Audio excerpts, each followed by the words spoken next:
Comment être aussi fort en crawl qu'un nageur de club? Alors ça, c'est un sujet qui revient régulièrement. Je vois les nageurs de club à côté de moi, ils sont trop forts, ils sont trop rapides, ils sont trop endurants.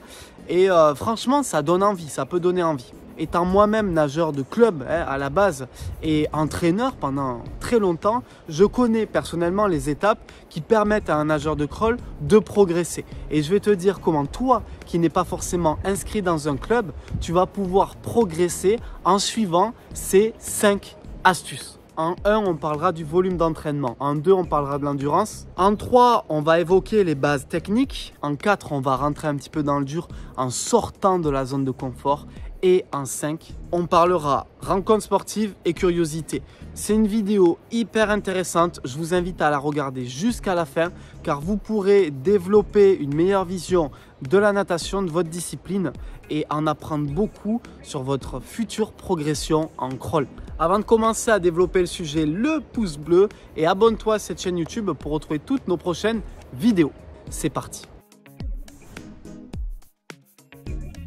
Déjà, un nageur de club, il va accumuler les heures d'entraînement. C'est-à-dire que les nageurs que tu vois rapides, en général, ils vont s'entraîner 3 fois par semaine. 3 fois par semaine, c'est un rythme assez intéressant pour instaurer une progression. Surtout si tu as un programme intéressant à suivre, construit, et si tu sais où tu vas. Pour ça, mes programmes d'entraînement vont beaucoup t'aider.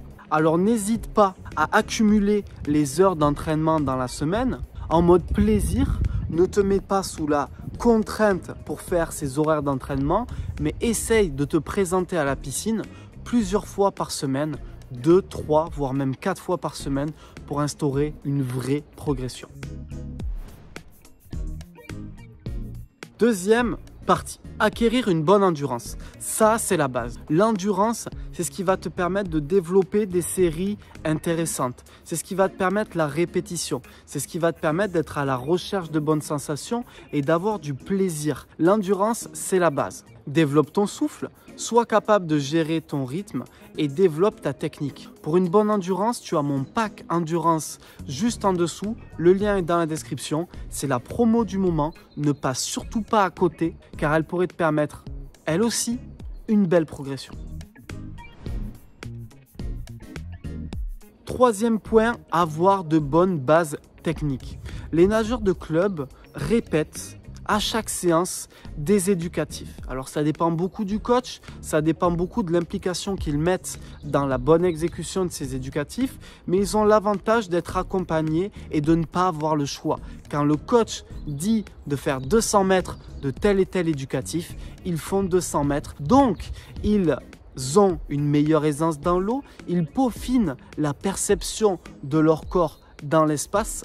Et en général, les coachs sont quand même capables de proposer des programmes d'entraînement cohérents à leurs nageurs. Avoir de bonnes bases techniques te permettra de devenir aussi bon qu'un nageur de club. Pour ceci, essaye d'être concentré sur ta technique 80% des séances et de lâcher prise pendant 20% des séances pour chercher ou plus d'endurance ou plus de vitesse. 4. Tu dois sortir de ta zone de confort. Et les nageurs de club sortent régulièrement de leur zone de confort. Ils sont poussés par leur entraîneur à nager plus longtemps, plus vite, mieux, plus fort. Et toi aussi, tu dois te mettre ces contraintes. Et là, c'est pendant 20% des séances.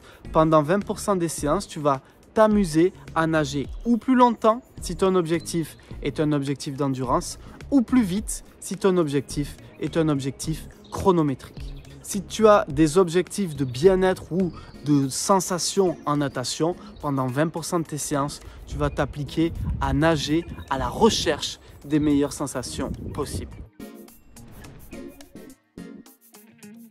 5. Rencontres sportives et curiosité. Tous les nageurs de club un peu sérieux seront confrontés à une compétition à un moment donné. Et pour les plus sérieux, ils vont faire plusieurs compétitions chaque année. Pendant ces compétitions, il y a quelque chose qui se crée, il y a une confrontation avec les autres nageurs et ils vont chercher des solutions pour aller plus vite. Et ces solutions-là, ils vont les trouver à travers des nageurs plus expérimentés qui vont nager sur les séries d'après ou à travers les concurrents qui auront une petite qualité technique en plus. Donc ils vont observer, ces fameux nageurs de club, les autres nageurs.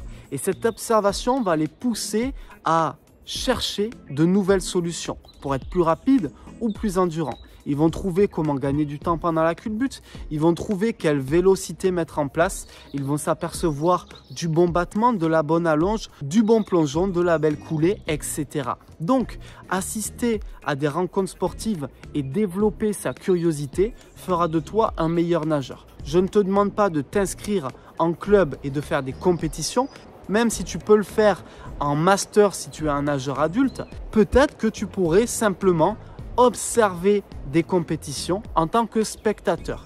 Et à travers tous les nageurs de tous les niveaux qui seront présents à la compétition, tu pourras toi t'identifier à certains ou certaines nageurs ou nageuses et en tirer des conclusions et des bénéfices. Si cette vidéo t'a plu, ton pouce bleu, n'hésite pas à t'abonner à cette chaîne YouTube pour retrouver toutes nos prochaines vidéos. Et comme tu le sais, tu as une belle promo sur mon pack Endurance.